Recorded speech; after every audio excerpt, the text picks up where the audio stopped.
자, 이 신명기 지난 시간에 17절까지 저희가 살펴봤습니다. 본문 표기상 그냥 17장 1절서부터 한다고 했는데 16장 18절서부터 17장 오늘 본문 13절까지는 이 이스라엘 백성 가운데 이스라엘의 리더십으로 재판관들, 언약의 집행자라고 하는 이 재판관들에 대한 이야기입니다. 그리고 17장 14절이야 20절에는 언약의 보호자라 하는 왕에 대해서, 그리고 18장 1절 14절은 제사장, 언약의 모범자라 하는 이 제사장에 대해서, 그리고 18장 15절에서 22절 나머지 내용은 선지자, 언약의 해석자라고도 할 수 있죠. 그러니까 재판관, 왕, 그리고 제사장, 선지자, 이 네 그룹은 이스라엘 공동체 사회를 이끄는 리더십의 종류라고 할 수 있겠습니다. 이 모세가 신명기 이 말씀을 통해서 지금 이 16장 18절서부터 18장까지 이어지는 네 부류의 리더십들을 아주 굉장히 강조하면서 이스라엘 사회 공동체를 전체적으로 끌고 가는 그 영향력으로서 매우 중요한 네 그룹을 하나씩 깊이 있게 다루고 있습니다. 모세는 일찍이 이스라엘 공동체 안에 아픈 역사를 떠올렸을 겁니다. 출애굽기에 보면은 32장에서 아론이 백성들의 요구에 결국은 스스로 자신이 지켜야 될 리더십의 자리를 제대로 지키지 못해서 금송아지 우상 숭배를 하는 큰 사건이, 뼈아픈 사건이 벌어졌죠. 그러니까 리더가 제대로 된 확신과 그리고 뭔가 용기 있게 처신하지 못한 탓에 이스라엘 민족이 한순간에 몰살하게 되는 그런 위기를 맞이할 뻔했잖아요. 당연히 모세가 중보기도를 해서 그 백성이 살아남을 수가 있었던 것입니다. 이 리더가 누구냐라는 것이 굉장히 참 중요하죠. 훌륭한 리더가 세워진 경우에는 그 백성들이 하나님 안에서 정말 사랑과 순종과 그런 섬김을 통해서 이제 상승하는 역사를 이룬다면, 반대로 그렇지 않고 정말 부패하고 연약한 리더가 세워질 경우에는 부패와 부도덕으로 타락으로 백성들이 하향하는 그런 모습들을 보여줍니다. 그러니까 리더는 얼마나 중요한 겁니까? 그러면 여러분, 우리가 여기서 질문이 던져지는 것은, 지금 재판관도 그렇고 왕도 그렇고 제사장도 그렇고 선지자도 그렇고 이 리더들은 누가 세우는 겁니까? 하나님이 세우는 거죠, 그렇죠? 신약 성경으로 와보면 로마서 13장 1절에서 모든 권력은 다 하나님에게서 나온다라고 말하고 있어요. 여러분, 이게 뭘 의미하는지 아십니까? 모든 권력이 하나님에게서 나온다는 것은 그 각각의 권력들이, 정부가 결정하는 것들이 하나님에게 책임이 있다라고 하는 의미가 아닌 거예요. 그래서 정부에 대한 권위, 그 사회를 이끄는 리더십의 그 권위라는 것이, 그 리더십이 갖는 권위는 하나님에게서 온다는 의미라고 해석해야 정확합니다. 그러니까 모든 권세자들은 정치적이든 사회적이든 종교적이든 간에 모든 권세자들, 권위자들은 하나님의 심부름꾼들입니다. 하나님의 일꾼들이죠. 그러니까 하나님이 세운 일꾼이기 때문에 그 일꾼들은 누구에 대한 책임이 있는 거냐면 하나님을 향한 책임이 있는 거예요. 하나님이 부여한 권위를 사용하기 때문에 그 권위를 사용한 책임을 하나님 앞에서 져야 하는 거예요. 그래서 여러분, 가장 엄격한 심판은 리더십들이 받습니다. 오늘 저를 포함해서 종교 지도자들이 하나님의 권위를 잘못 사용했다, 그럼 하나님 심판을 받는 거예요. 나라의 정치 리더들이 잘못했다, 하나님의 심판을 받는 거예요.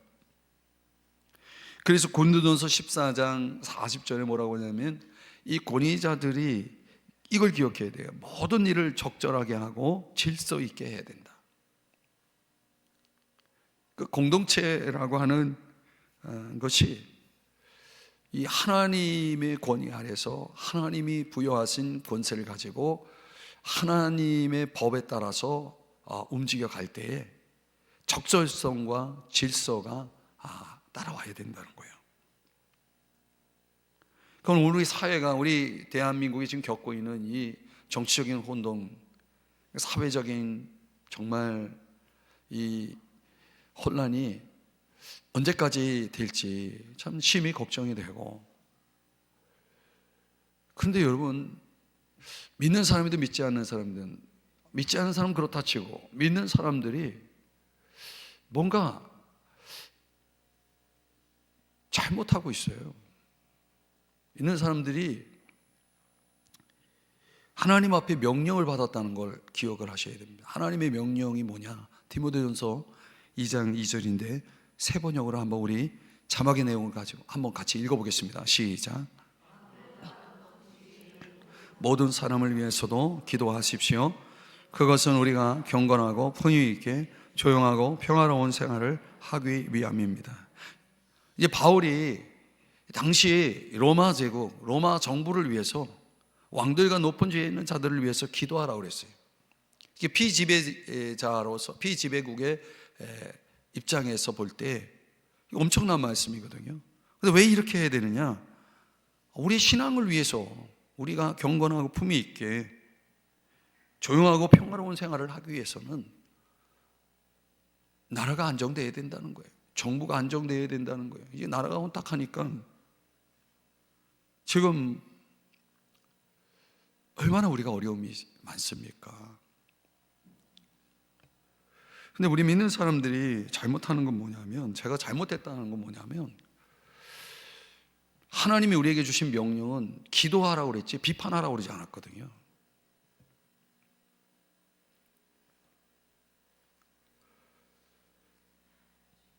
우리의 어떤 정치적 노선이 각자가 자기가 지향하는 정치적 색깔이 있다 하더라도 기준은 하나님 말씀이어야 됩니다.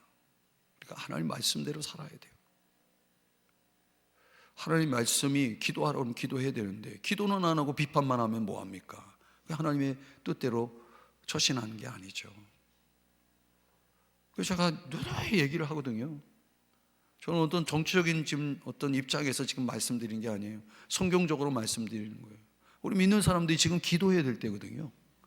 위에 있는 사람들을 위해서, 높은 지위에 있는 자들을 위해서 기도하냐고요. 기도는 안 하고 나라가 어지럽고 힘들다고 위에 있는 사람들 비판하고, 이게 믿는 자들의 올바른 자세냐? 저는 아니라고 봅니다. 말씀대로라면 아니잖아요, 이거. 그죠? 그냥 오늘 이 수예배 나와 예배 드리는 여러분들만이라도, 여러분이 여당 쪽이냐 또는 야당 쪽이냐, 제가 그거 뭐 여러분들에게 어떤 정치적인 입장을 묻고 있는 거 아니고, 그런 입장에서 제가 또 말씀을 드리는 것도 아닙니다. 우리가 해야 될 일은 지금 뭐예요? 기도예요. 기도를 해야 된다고요. 기도를 많이 해야 돼요. 얼마나 많이 해야 되는지 몰라요. 국회를 위해서, 입법부를 위해서 기도해야 되고, 사법부 지금 난리잖아요. 행정부, 이 삼권 그 위정자들을 위해서 기도해야 되고, 대통령을 위해서도 기도해야 돼요. 저는 이번 기회에 우리 윤석열 대통령이 하나님 앞에 엎드려 회개하고 하나님 앞에 두 손 들기를 위해서 기도하고 있거든요. 모르겠어요. 제가 이런 기도 한다고 여러분들 어떤 식으로 받아야 될지 모르지만 저는 국회를 위해서도 기도 많이 해요.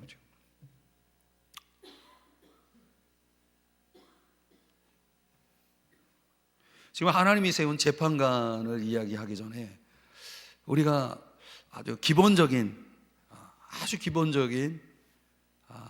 이 나라와 민족을 위해서 우리 믿는 자들이 어떤 스탠스를 취해야 되느냐라고 하는 그런 차원에서 우리가 그러면 하나님이 세운 재판관에 대해서 우리가 지금 말씀을 묵상할 텐데 이거 왜 묵상하는 거냐는 거예요. 이게 결국은 위정자들을 위해서 기도할 때 이 성경이 근거해서 기도하라는 거예요. 이 성경에서 근거하고 또 이걸 좀 조금 더 우리가 영적으로 좀 풀이를 한다 그러면 교회 안에 있는 영적 리더들을 위해 기도할 때 이걸 놓고 가지고 이런 기준을 가지고 성경적 기준을 가지고 기도하자는 거예요. 이 교회 안에서 여러분 어떤 정치적인 입장도 여러분이 교회 교인들 안에서 자꾸 이러쿵저러쿵 얘기하지 마세요. 그러면 교회가 분열됩니다. 하나님 기뻐하지 않아요. 같이 기도하자. 그건 좋은 거예요. 그건 잘하는 거예요. 자, 오늘 하나님이 세운 재판관의 특성으로서 두 가지를 이야기를 합니다. 그걸 한번 우리 하나씩 좀 풀이하면서 우리의 기도 제목들을 한번 생각해 보려고 합니다. 첫 번째로 이 인간관계 속에서 사람들과의 관계 속에서 리더들은 어떤 입장에 있어야 되냐면 공의가 있어야 된다는 거예요. 16장 18절 말씀해 보면 각성에서라고 말하고 있습니다. 그러니까 이스라엘 공동체의 조직의 기본 단위가 각성이에요. 이 성이라고 하는 단어가 원문에는 게이트라고 되어 있어요. 문으로 되어 있어요. 문. 하나의 각각의 성 자체가 이스라엘 공동체를 구성하는 기본 단위다. 이렇게 보시면 되겠습니다. 거기에는 항상 그 성마다 누가 있어야 되냐? 재판관들과 지도자들.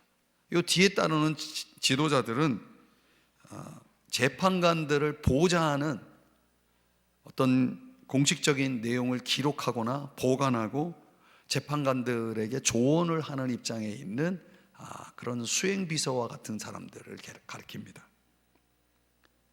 여기서 핵심은 재판관이에요. 그 재판관이 각 성마다 있어야 된다라고 할 때 왜 각 성마다 있어야 되느냐? 어려운 문제가 생기면 당장 달려가야 돼, 만나야 될 사람이 누구냐면 재판관들이에요. 어떤 긴급한, 예기치 못한 어떤 문제가 생겼을 때 그 문제를 빨리 가서 해결할 수 있는 방안을 찾기 위해서 재판관을 찾아가야 되는데 멀리 있으면 안 되거든요. 빨리 그때 필요할 때 접근성을 고려해서 만나야 된다는 거예요. 그럼 그들을 만났을 때 어떤 문제를 풀어야 되는데 그 재판관을 찾아간 사람이 어떤 사람이냐에 따라서 재판관이 다른 입장으로 다른 자세로 재판을 한다면 큰일 나죠. 그래서 하나님이 재판관에게 요구한 기준이 뭐냐? 그게 공의예요. 공의. 18절 20절인데 그들은 공의로 백성을 재판할 것이니라. 너는 재판을 굽게 하지 말며 사람을 외모로 보지 말며 또 뇌물을 받지 말라. 너는 마땅히 공의만을 따르라. 자, 오늘 여러분들이 이제 공의라고 하는 단어를 굉장히 많이 들어봤죠. 귀에 여러분들이 읽을 거예요. 그런데 이 공의라고 하는 단어는 두 개의 단어가 합쳐진 합성어입니다. 공이라고 하는 단어는 원어의 히브리어에는 체테크라는 단어예요. 채테크. 이런 걸 여러분들이 기억할 필요는 없지만 제가 이제 설명하려고 지금 사용하는 겁니다. 공이라고 하는 그 단어가 히브리어로는 채테크라는 단어인데, 문자적으로 무슨 뜻이냐면 올바르다, 올바름, 의로움, 이런 뜻을 가지고 있는데, 이 채테크는 누구를 위한 올바름이냐면 약자들을 위한 올바름이에요. 재판관이 어떤 사람이 딱 자기를 찾아왔는데 보니까 너무나 사회적으로, 공동체적으로 너무나 약한 사람이 찾아왔어. 그럼 이 위에 높은 지위를 가지고 있는 이 리더의 위치에 있는 재판관이 가난한 사람이네, 아무것도 아니네, 그럼 무시하면 안 되잖아요. 그 약자들을 위해서는 뭐가 필요하냐면 공이 필요한 거예요. 공. 약자들을 위해서 뭐가 필요해요? 공, 채테크가 필요한 거예요. 근데 이 채테크를 다르게 풀이하면 하나님의 친절이에요. 하나님이 나를 대하는 방식이 뭐냐면 친절이에요. 하나님은 저와 여러분이 언제든지 달려가면 친절하게 맞아주시는 분이죠. 아멘? 근데 친절하게 맞아주시는 분이에요. 우리를 귀찮아한 적이 없어요. 우리는 물리친 적이 없어요. 이제 우리는 다 약자의 편에 있는 사람들이잖아요. 약하잖아요. 그죠? 약한 내가, 약한 나를 강하게 해주시는 채테크가 있으신 하나님이죠. 근데 이 채테크라고 하는 단어와 또 하나의 단어가 의라는 단어가 붙었잖아요.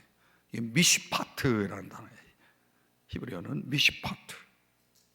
이 미시파트는 누구를 겨냥한 거냐면 강자를 겨냥한 거예요.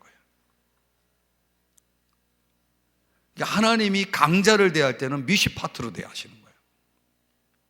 미시파트는 뭔가 탐욕적이고 욕망적인 것들을 억제하도록 하는 그런 장치예요, 말하자면.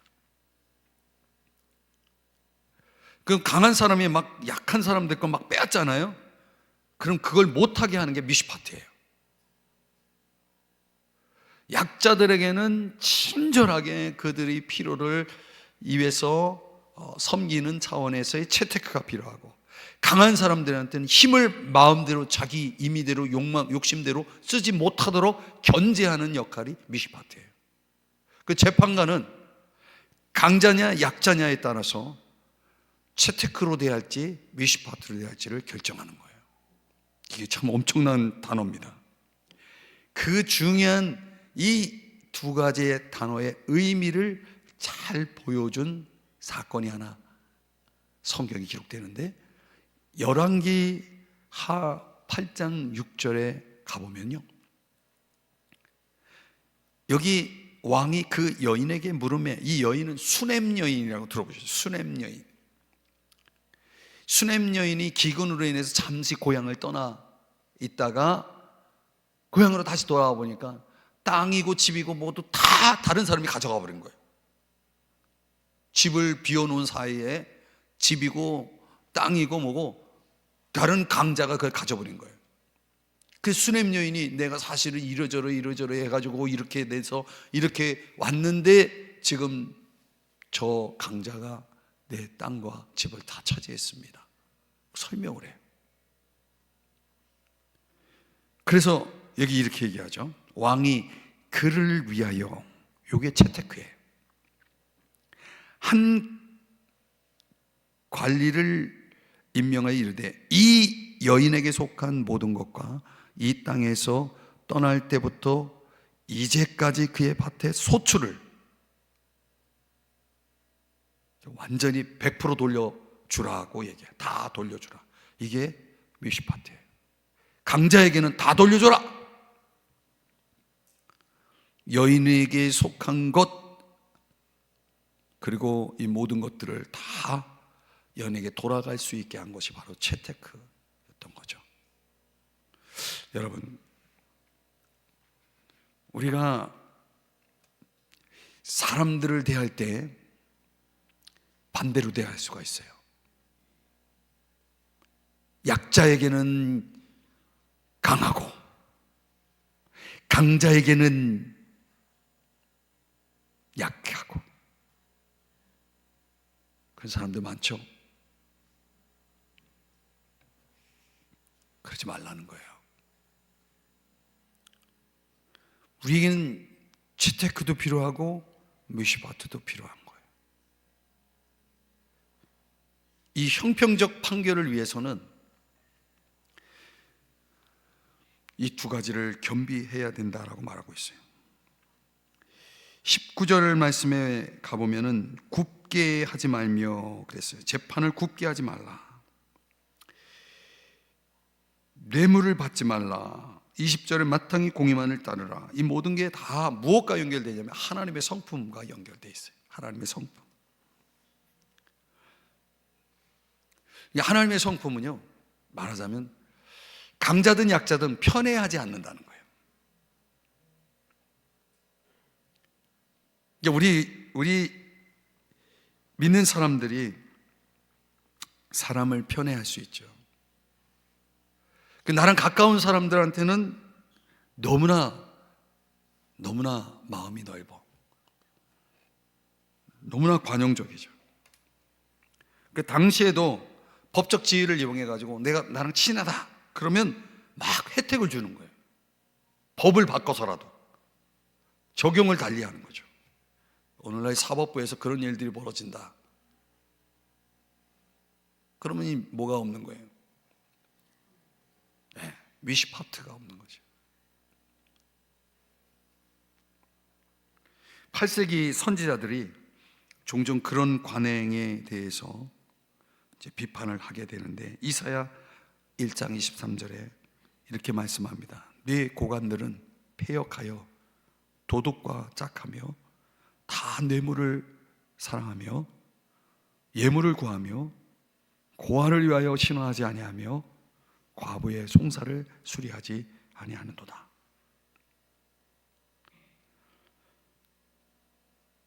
선지자들이 이 당시에 이런 잘못된 관행들을 적나라하게 고발하고 있는 것입니다. 이 결국 우리 리더들에게 필요한 거 뭐냐? 정치적이든 종교적이든 모든 리더들에게 필요한 거 뭐냐면 하나님의 친절이죠. 재테크가 필요하죠. 그리고 미시파트가 필요합니다. 이 두 가지를 적용해야만이 신명기 16장 20절에서 말씀하는 것처럼 그리하면 뇌가 살겠고 산다는 거예요. 만약 그 공의를 따르지 않으면, 재테크 미시파트를 따르지 않으면 저주를 받을 것이다. 신명기 27장 25절에서 그렇게 말씀을 하는 것입니다. 그리고 왜 이렇게 그리하면 살겠고 저주를 받지 않을 수 있는데 왜 사람들은 재판을 굽게 하고 사람을 자꾸 외모로 보고 그럴까요? 외모로 본다는 건 뭐냐면 개인적인 신분, 지위, 재산 이런 거의 유무에 따라서 사람들이 판단한다는 거죠. 오늘날 우리 사회가 그렇잖아요. 얼마나 편파가 많고 왜곡이 많습니까?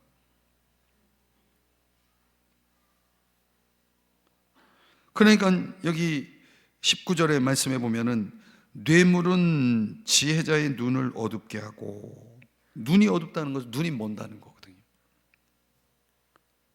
눈이 멀면요 확실한 증거도 보지 못하고 지나가게 돼 있는 거죠. 여기 또 19절 끝부분에 보니 굽게 하느니라, 굽게 하느니라. 이게 살라프라고 하는 단어인데 문자적으로는 비틀다 이런 뜻입니다. 이게 어떤 법의 공정성을 뒤틀어버리는 그런 원인, 굽게 하는 원인이 몇 가지가 있다면 오늘 본문에서는 그게 뇌물이라고 얘기하고 있죠. 뇌물, 돈이 개입되는 거예요. 그러니까 오늘날의 모든 정치적인 이슈들은 다 그 배경 속에 뭐가 들어가 있어요? 뇌물이 들어가 있는 거예요. 뇌물수수 이런 것들이 들어가 있는 거죠. 그 사람에 대한 어떤 외적 기준, 사람을 자꾸 외모로 판단하는 그런 부분들, 어떤 다수나 어떤 집단, 아니 어떤 권력에 의한 압력에 의해서도 이런 법의 판단을 비틀어서 잘못 결론을 내리게 하는 그런 경우도 있고요. 결국 하나님께서 오늘 리더들에게 진정 원하시는 건 뭐냐? 그런 뇌물을 받지 말라. 이거는 물질에 흔들리지 말아라. 이런 얘기죠. 물질에 흔들리지 말아라. 결국 리더들이 무너지는 게 뭡니까? 뭐 때문에 무너지냐면 물질 때문에 무너지는 거죠. 정치적이든 사회적이든 종교적이든 그 사람들이 다 물질 때문에 무너지는 겁니다. 그래서 디모데전서 6장 17절에 거기다가 소망을 두지 말라 그러잖아요. 소망을 두지 말라. 오직 하나님께만 소망을 두라. 사랑하는 여러분, 하나님께만 소망을 두고 사시기를 축복합니다. 그러니까 하나님이 우리를 공의로 대해 주시는 것처럼 오늘 우리도 사람들을 대할 때 공의로 대해야 된다 라고 하는 것입니다. 그래서 리더가 이런 공의를 갖게 되면 그 리더가 이끄는 집단은 상승하게 되어 있습니다. 리더에 따라서 상승과 하락이 결정되는 거죠. 그 리더가 얼마나 중요한 거예요. 그럼 여러분 리더들을 위해서 그동안 기도해 왔나요? 매일 기도하시나요? 표정 들어보니까 안 하시는 것 같네요. 정말 하루도 빠지 않고 빼지 않고 여러분들이 기도하셔야 돼요. 나라가 이렇게 된 게 우리 기독교인들이 기도 안 해서 그런 거 아니에요?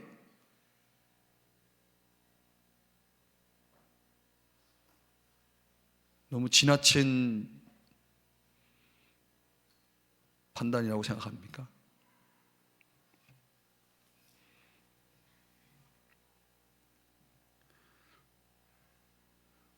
근데 보다 더 우리가 근본적으로 따지면 오늘 이 성경에서 말하는 공의라고 하는 그런 기준이 사람을 대하는 리더들이 사람을 대하는 조건, 기준이어야 된다라고 하는 자원인데 초대교회는 과연 이 공의를 어떻게 풀이를 하고 적용을 했을까? 이렇게 초대교회가 리더를 결정할 때 리더는 공의로워야 된다라고 하는 그런 차원을 어떤 단어로 번역을 하고 적용했을까? 그것이 바로 초대교회 리더의 기준이라고 하는 내용을 사도행전 6장에서 소개하는데 여기서 여러분이 한번 찾아보세요. 자, 한번 보면 성령과 지혜가 충만하여 칭찬받는 사람. 그리고 5절에 가보면 믿음과 성령이 충만한 사람. 그 채테크나 미시파트라고 하는 그 기준이 명확하게 이 본문 속에는 명시되어 있지 않지만은 그 영적 성품, 하나님의 성품을 반영시키는 영적 성품으로서 오히려 더 상위적 성품으로 이걸 제시하고 있는 거죠. 그러니까 오늘 우리가 우리 안에서 여러분들이 리더의 역할을 감당하고 있다면 우리가 갖춰야 될 채테크나 미시파트는 다시 재해석되어서 오늘 본문 속에서 사도행전 6장에서 말하는 것처럼 성령과 지혜가 충만한 칭찬받는 사람, 믿음과 성령이 충만한 사람. 오늘 우리가 이 기준에 합해야 된다는 거야. 이 기준에 합해야 된다는 거야. 재판관이든 위정자들이든 영적 리더든 다 하나님의 그 거룩함의 기준이 되어서 오늘 이 자격 조건들을 충족시키는 사람이 되도록 노력하셔야 된다는 거예요. 그러면 그 공동체는 오늘 이 기준에만 충족할 수 있다 그러면 정말 하나님 앞에서 하나님 마음에 합한 그런 리더십을 발휘하고 그 공동체는 상승하는 그런 공동체가 될 것입니다. 여러분, 저를 위해서, 우리 교육자들을 위해 기도하실 때도 이 기준을 가지고 기도해 주시고, 여러분 우리나라 위종자들을 위해 기도할 때도 이 기준을 가지고 기도하시고 하나님 앞에 부르짖어 기도하십시다. 두 번째로, 오늘 본문 속에서 하나님과의 관계 속에서는 그 리더들에게, 재판관에게 뭘 요구하시냐면 헌신을 요구하시더라고요. 이 헌신이라는 것이 어떤 것과 연결되는지 한번 16장 21절 22절 보겠습니다. 네 하나님 여호와를 위하여 쌓은 제단 곁에 어떤 나무로든지 아세라 상을 세우지 말며 자기를 위하여 주상을 세우지 말라. 네 하나님 여호와께서 미워하시는지라. 하나님 앞에 예배드리는 제단 곁에 뭐가 같이 세워져 있냐면 아세라 상이라는 것이 세워져 있다는 거예요. 아세라 상, 아세라가 바알의 아내거든요. 풍요의 신이죠. 가나안 족속들은 우리에게 행복을 가져다 주는 신으로서 바알을 숭배하고 바알의 아내인 아세라 신을 숭배했다라는 거예요. 근데 그 신을 숭배하는 방식이 뭐냐면 음란이에요. 음란을 조장하는 거예요. 그러니까 순수한 믿음에 서 있어야 될 왕으로서 아합 왕은 이 바알주의에 무너져서 결국 그 믿음이 위태로워지고 말았죠. 믿음을 잃고 말았죠. 그러니까 오늘날 이 혼합주의가, 우리의 순수한 믿음 속에서 하나님만 섬겨야 되는데 하나님과 또 다른 주인이 하나 또 있는 거예요. 이스라엘 백성들 사이에서는 바알과 아세라 신상이 옆에 곁에 있었던 것처럼 우리 믿는 사람들도 하나님을 섬기는 듯한데 하나님과 함께 신상이 옆에 딱 서 있는 거예요. 그게 뭐예요? 그 우상이죠. 오늘날 우리 믿는 사람들의 우상이 뭡니까? 골로새 3장 5절에는 탐심이라고 그랬잖아요.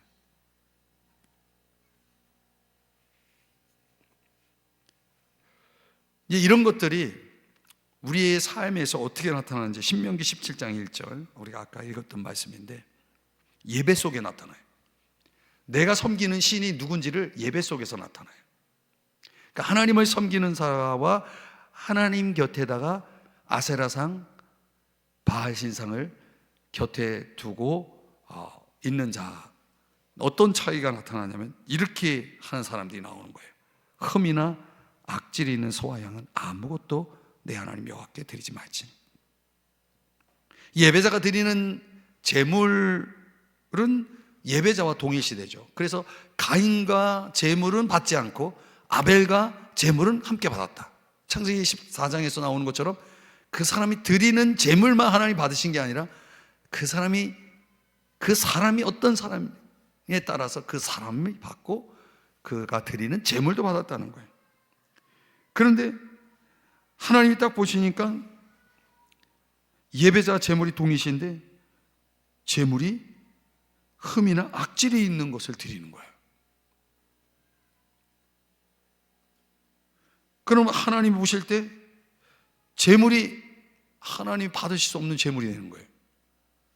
그러면 이 제물이 어디서 나온 거예요? 예배자의 마음에서 나온 거거든요. 큰 예배자의 마음이 흠이 있는 거예요. 아무리 제물이 최상급이라도 예배자의 마음이 흠이 있으면 그 전체는 하나님이 거부하시는 거예요. 그래서 말라기 1장 8절에 뭐라고 말씀하냐면 병든 것을 드리는 것이 어찌 악하지 아니하냐. 이제 그것을 너희 총독에게 드려보라. 그가 너를 기뻐하겠으며 너를 받아주겠느냐. 그러니까 여러분, 우리 리더들이 하나님 앞에 헌신할 때 중요한 건 뭐냐면 중심이에요. 하나님이 우리 중심을 너무나 중요시한다는 거예요. 우리 중심이 하나님이 기뻐할 수 없는 중심이면 우리가 뭘 해도 그 모든 것들은 하나님이 받아들일 수가 없는 거예요.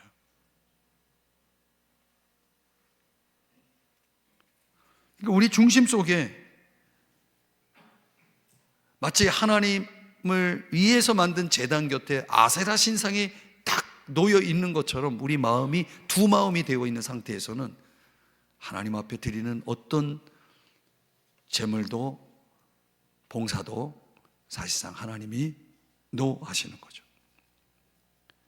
종교적인 배교나 경제적인 성공이나 물질주의 이런 것들의 몰두가 결국은 리더들을 급속도로 부패하게 만드는 아주 무시무시한 그 원인이 되는 것입니다. 그러니까 우리 리더들이 해야 될 1차적인 과제는 뭐냐면 우리의 믿음이 부패하지 않도록 항상 깨어 있어야 된다는 거예요. 깨어 있어야 된다는 거예요. 결국 우리의 믿음이 원래는 그렇지 않았는데 시간이 가면서 자꾸 어떻게 돼요? 변질되는 게 문제예요. 음식도 변질되면 그 부패하면 먹을 수가 없잖아요. 하나님이 우리의 믿음이 변질되어 있을 때 그 믿음을 기쁘게 받을 수가 없는 거예요.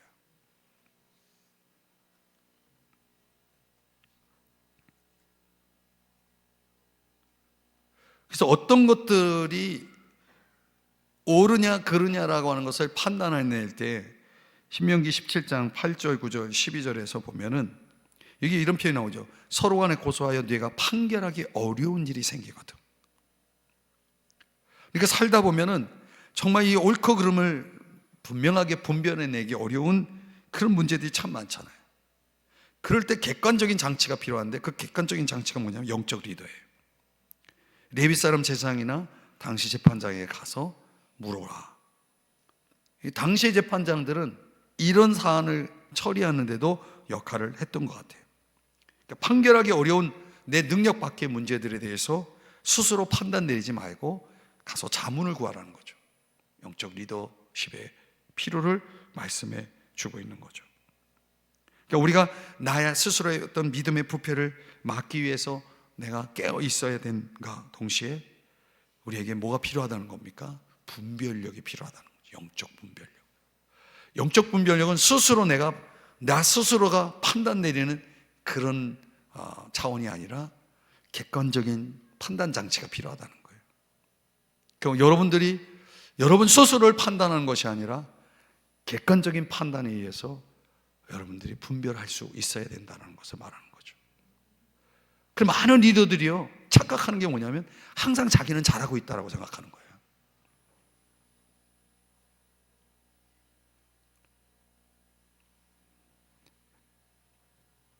객관성이 없는 거죠.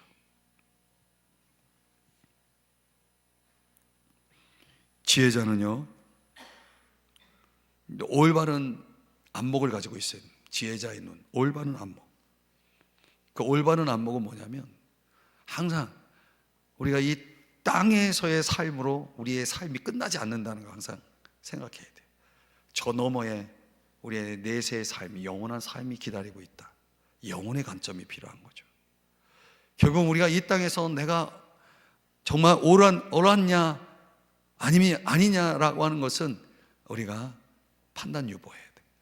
우리의 진정한 재판장이신 유일한 재판장이신 하나님 앞에서 가서 우리는 다 우리의 옳고 그름을 판단받게 될 것이라는 거죠. 그 영원한 관점에서 우리가 우리 스스로를 판단 내리지 말라는 거예요.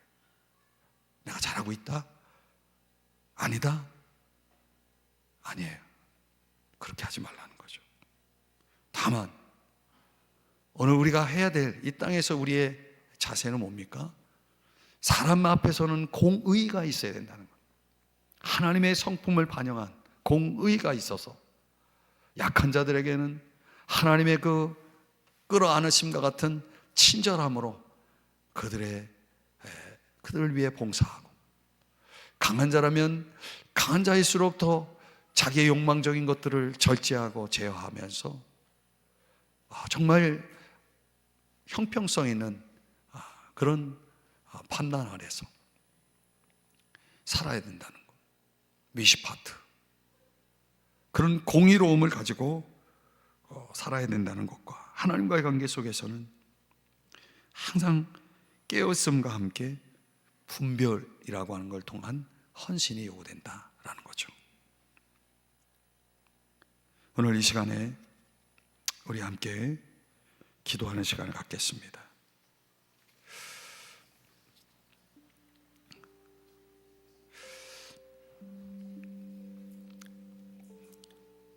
나라와 민족을 위해서 오늘